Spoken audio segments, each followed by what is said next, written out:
স্বামীর বিনা অনুমতিতে যেই মহিলা এই তিনটি কাজ করবে সেই মহিলার শেষ স্থান হবে জাহান্নামে। ব্যক্তি জীবনে সেই মহিলা যতই নামাজ পড়ুক, যতই রোজা রাখুক, যতই হজ করুক, এমনকি যতই জাকাত দিক না কেন, দুনিয়াবী জীবন শেষে এই ভুলগুলোর কারণে সেই মহিলাকে জাহান্নামে যেতে হবে, নাউজুবিল্লাহ। তাই প্রিয় মা ও বোনেরা, স্বামীর অনুমতি ব্যতীত এই তিনটি কাজ কখনোই করবেন না। যদি করেন তাহলে আপনার জীবনে করা সমস্ত ইবাদত এবং যত কষ্ট করে রাখা রোজা, জিকির আজগার, এমনকি আল্লাহ তাআলাকে খুশি করতে করা যত ইবাদত সবই মাটিতে মিশে যাবে। আল্লাহ রাব্বুল আলামিন আপনার সকল ইবাদত ধ্বংস করে দিবেন। তাই সাবধান এখনই। স্বামীর অনুমতি ছাড়া এই তিনটি কাজ করার কথা স্বপ্নেও চিন্তা করবেন না, কেননা প্রিয় নবী সাল্লাল্লাহু আলাইহি ওয়াসাল্লাম এই সম্পর্কে প্রত্যেকটা নারীকে হুঁশিয়ারি দিয়ে গেছেন। কি সেই তিনটি কাজ জানতে হলে দেখতে হবে আজকের পুরো ভিডিওটি। তবে আমার ওই সকল মা ও বোনদেরকে দেখতে চাই যাদের মধ্যে এই তিনটি লক্ষণের একটিও নেই। তারা অবশ্যই কমেন্টে একবার আলহামদুলিল্লাহ কমেন্ট করবেন, যাতে করে আপনাদেরকে দেখে ওই সকল মা ও বোনেরা নিজেদেরকে শুধরাতে উৎসাহিত হতে পারে। তো চলুন ভিডিওটি শুরু করা যাক। প্রিয় দর্শক, স্বামীর অনুমতি ব্যতীত যে তিনটি কাজ করা যাবে না তার মধ্যে প্রথমটি হচ্ছে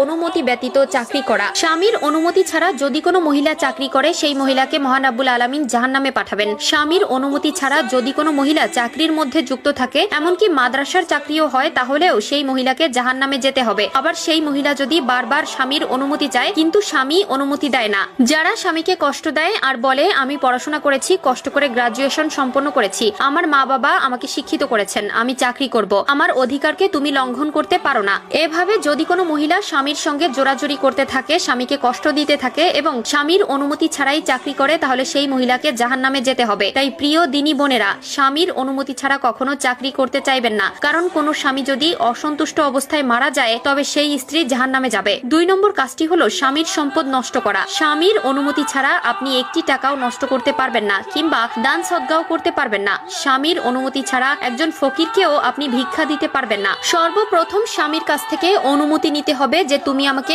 অনুমতি দাও, আমি ফকিরকে ভিক্ষা দিতে চাই, কিছু কিছু দান সদগা করতে চাই, এভাবে অনুমতি নিতে হবে। এবং স্বামীকে স্ত্রী যাতে ভিক্ষা দিতে পারে, গরিব অসহায়দেরকে দান করতে পারে, তার জন্য কিছু টাকা দিতে হবে বা দেওয়া খুবই প্রয়োজন। স্বামীদেরকেও এই বিষয়টি লক্ষ্য রাখতে হবে। 3 নম্বর যে কাজটি স্বামীর অনুমতি ছাড়া করলে জাহান্নামে যেতে হবে, নামাজ রোজা করলেও কোনো কাজ হবে না, সেটি হলো স্বামীর অনুমতি ছাড়া কোনো নফল রোজা রাখা। স্বামীর অনুমতি ছাড়া কোনো নফল রোজা রাখা যাবে না। আপনি নফল রোজা রেখেছেন আজকে, আর ধরুন আপনার স্বামী কোথাও থেকে বাড়িতে এসেছে, আপনি নফল রোজা রাখাতে আপনার স্বামী খুব কষ্ট পেয়েছে, কারণ স্বামীকে সময় দেওয়া, তাকে সন্তুষ্ট করা আপনার উপর ফরজ, কিন্তু আপনি এই দায়িত্ব পালন করলেন না। আপনার স্বামী কষ্ট পাওয়ার কারণে আপনার নফল রোজা তো হবেই না, আপনার তাহাজ্জুদের নামাজ, নফল নামাজ, আপনার আমলের সবকিছুই আল্লাহ রাব্বুল আলামিন ধ্বংস করে দিবেন। তাই আপনারা যদি স্বামীর অনুমতি ছাড়া নফল রোজা রাখেন তাহলে আপনাদেরকেও জাহান্নামে যেতে হবে। তাই সাবধান হয়ে যান সকল মা ও বোনেরা।